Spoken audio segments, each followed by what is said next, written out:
The year was 1889. It was a time of great change and upheaval in the world, with the Industrial Revolution in full swing and society evolving rapidly. Yet amidst all this progress, a dark and sinister event was about to unfold. A darkness descended upon Battlecrease House, a grand Victorian mansion that stood as a symbol of wealth and prestige. But behind its ornate facade, secrets festered and shadows lurked in every corner. This darkness whispered of treachery and death, of hidden motives and clandestine meetings. The very walls seemed to echo with the murmurs of deceit, as if the house itself were alive with malevolent intent. James Maybrick, a prominent cotton merchant of Liverpool, was dead. His sudden demise sent shockwaves through the community, for he was a man of considerable influence and wealth. His passing, initially attributed to natural causes, soon became shrouded in suspicion. Whispers of foul play began to circulate, and the once respected Maybrick name was now tainted with scandal. His wife, the beautiful and enigmatic Florence Maybrick, became the prime suspect. Her every move was scrutinized, her every word dissected. As the public and the press turned their gaze upon her, the whispers began swirling around her like a malevolent wind. Poison, they hissed. Arsenic. The very word sent shivers down the spines of those who heard it, conjuring images of slow, agonizing death. The discovery of arsenic in her husband's medicine was like a stone tossed into the still waters of Victorian society, causing ripples of fear and suspicion to spread far and wide. The ripples spread outwards, touching every corner of their world. Friends turned into foes, and allies became accusers as the once tight-knit community began to unravel. The accusation was swift and damning. Florence Maybrick was arrested and charged with the murder of her husband, a crime that carried the gravest of consequences. Florence Maybrick, the American wife, stood accused of the most heinous of crimes, mariticide. Her trial became a spectacle, drawing crowds and capturing headlines across the nation. The stage was set for one of the most sensational trials in British history. The courtroom was packed, the atmosphere electric with anticipation as the world watched to see the fate of Florence Maybrick. The air crackled with tension. The courtroom was filled with an almost palpable sense of dread, as if the very walls were whispering secrets of their own. The storm outside mirrored the storm within, a tempest of accusations and denials, of guilt and innocence.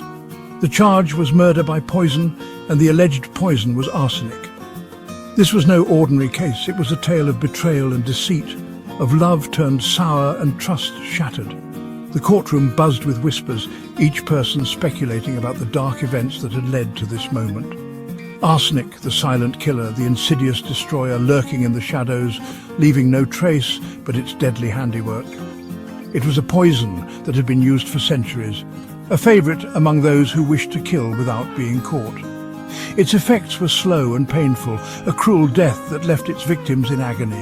It was a poison whispered about in hushed tones, a weapon of choice for those who sought to eliminate their enemies quietly, without fanfare. The mere mention of arsenic was enough to send shivers down the spine, a reminder of the dark side of human nature. The prosecution alleged that Florence, driven by unknown motives, had laced her husband's medicine with the deadly substance, slowly poisoning him over a period of weeks. They painted a picture of a woman who was cold and calculating, who had planned her husband's death with meticulous care. The evidence seemed damning. Traces of arsenic were found not only in James Maybrick's body, but also in various locations throughout their home. The prosecution presented a series of forensic tests, each one more incriminating than the last. It seemed that every corner of their life together was tainted with the deadly poison. The prosecution painted a picture of a cold, calculating woman, a woman who would stop at nothing to gain her freedom, even if it meant taking the life of her husband. They described her as a master manipulator, someone who had used her charm and intelligence to weave a web of deceit. The jury watched her closely, their faces a mix of curiosity and revulsion, as they tried to discern the truth behind the accusations. Word of the Maybrick case spread like wildfire through the streets of Liverpool and beyond. Newspapers clamoured for details, their pages filled with sensational headlines and lurid illustrations. The public, hungry for scandal and intrigue, devoured every morsel of information. Florence Maybrick, the accused murderess, became a national obsession. Public opinion, fueled by the relentless reporting and the deeply ingrained Victorian sensibilities, quickly turned against her. She was labelled a black widow, a heartless temptress who had betrayed her husband's trust in the most brutal way imaginable. The court of public opinion had reached its verdict long before the actual trial commenced. Florence Maybrick, they declared, was guilty. Section 4. Ailing husband, watchful wife. James Maybrick was a man in ill health, his constitution weakened by years of indulgence and a fondness for patent medicines, many of which contained harmful substances, including arsenic. Florence, tasked with caring for her ailing husband, administered his medications, a role that would later come under intense scrutiny. The prosecution seized upon this detail, portraying Florence as a woman in control, a woman who used her position to her advantage. They argued that her access to his medicines provided her with ample opportunity to administer the fatal doses of arsenic, her actions hidden behind a veil of wifely concern. The image of Florence, the dutiful wife, transformed before the public's eyes into a sinister figure, a manipulator lurking in the shadows of the sickroom. Section 5. Science in its infancy, justice in the balance. Forensic science, still in its infancy, played a crucial role in the Maybrick case. In the late 19th century, the field of forensic science was just beginning to emerge as a tool for solving crimes. Laboratories were filled with rudimentary equipment, and scientists were only starting to understand how to analyze evidence from crime scenes. The Maybrick case became a landmark moment, highlighting both the potential and the limitations of this burgeoning field. The detection of arsenic in James Maybrick's body was a significant piece of evidence, but the methods used to analyze the samples were rudimentary by today's standards. Scientists of the time relied on basic chemical tests which, while groundbreaking, lacked the precision and reliability of modern techniques. The presence of arsenic was confirmed, but the exact quantity and the source of the poison remained ambiguous, leaving room for interpretation and doubt. The interpretation of the findings was open to debate, and the reliability of the tests was questioned by both the prosecution and the defense. Lawyers on both sides presented compelling arguments, each trying to sway the jury with their interpretation of the scientific evidence. The courtroom became a battleground of wits, with each side scrutinizing the methods and conclusions of the forensic scientists. The uncertainties surrounding the scientific evidence cast a long shadow over the trial.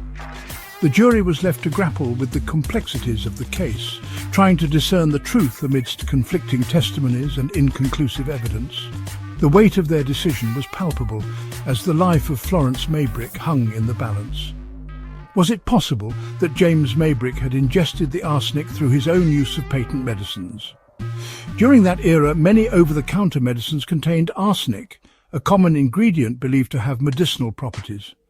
This raised the possibility that Maybrick's death could have been accidental, a tragic result of self-medication rather than foul play. Could the traces of arsenic found in the house be attributed to other sources? Arsenic was also commonly used in household items, such as rat poison and even wallpaper. The presence of the poison in the Maybrick home could have been incidental, further complicating the case and adding layers of doubt to the prosecution's claims.